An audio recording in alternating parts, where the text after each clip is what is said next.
Well, do you remember the policeman whose video went viral because of his unbelievable beatboxing talent? Yes, Christine, I can't do it though. I was trying to do it. If you want to hear more from him, well, lucky you. PO1 Aldrin Palaca, the beatbox king of the PNP, joins us today. Good morning, PO1 Palaca, and welcome to New Day. Good morning. Maraming salamat. Nandito ka ngayon.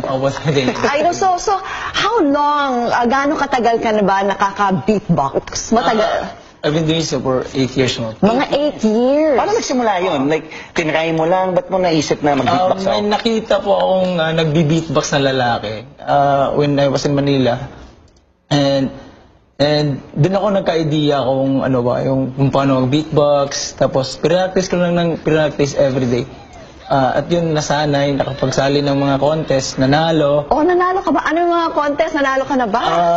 Nag-champion po ako una sa Got Talent ng school namin, sa University of Bohol. Then, yun po, nagka-guts po ako na sumali sa Showtime sa kabilang. Okay. Itong video natin, taken to by our correspondent, George Cahiles. Katuwaan lang ba to? Talagang ano na... Naimbitahan po ako ng Camp Crame na mag-perform. Tapos po, ng isang PIO at PCR ng Camp Crame. Tapos, in-introduce po nila ako sa media, di ba? Pinag-sample, yun po, dun po lahat. Example, alam mo bang, Christine, 300,000 I know, 300,000 views. Na aside from yung mga beatbox, ano pa yung mga ibang talent mo sa paggawa ng mga human sounds or music? May iba pa ka mga tinatago dyan? Ano ba mga different sounds na pwede mo I like siren. Okay, paano yung siren? Paano bang...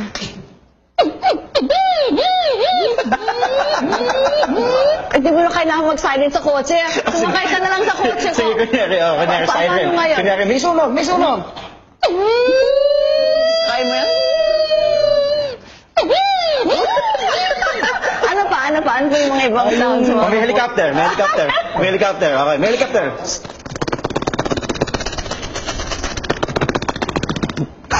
Galing! Meron pa ba? Yung aso po. Pag Okay. napakan mo siya, di ba magre-react mo yung Okay.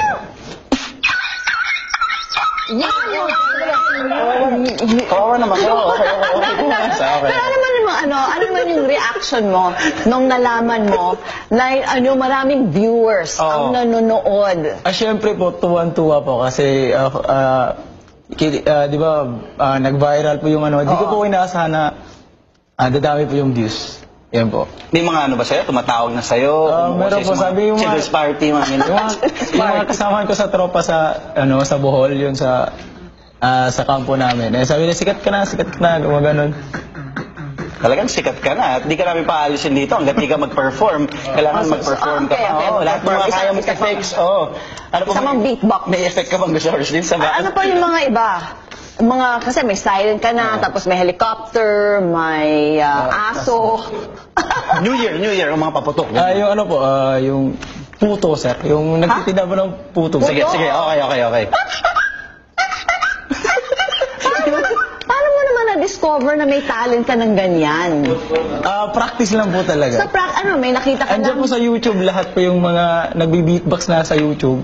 Tapos, gayahin mo lang sila, tapos kung ikaw magka-ideya ka na, ganun. May nagre-request, PO1 Palaca, Donald Duck daw, kaya mo? Ano ba yung Donald Duck? Ay, hindi mo naman, ikaw, kaya mo nang pak.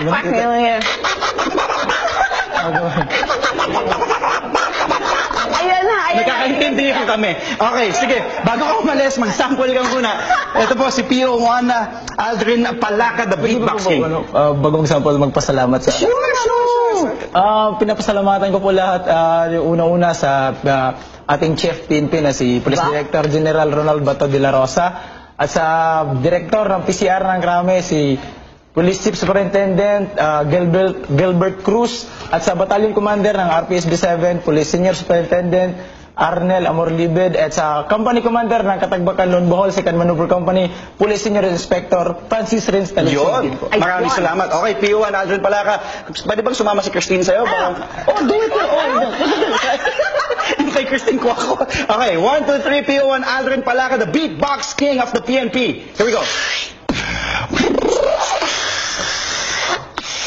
All the sounds you're about to hear. Still coming from my mouth, man.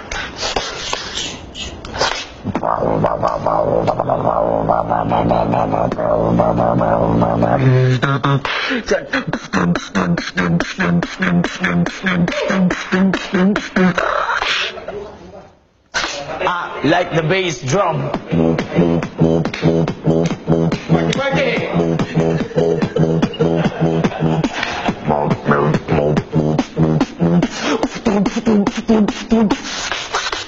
Afrojack.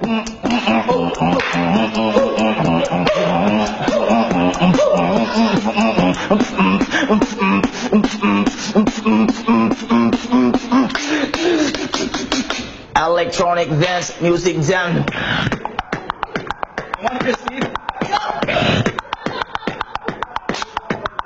Really?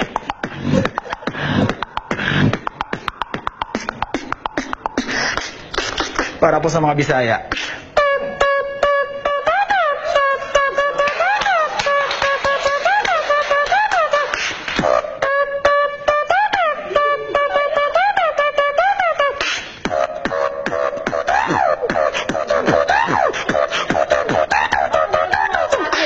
Wala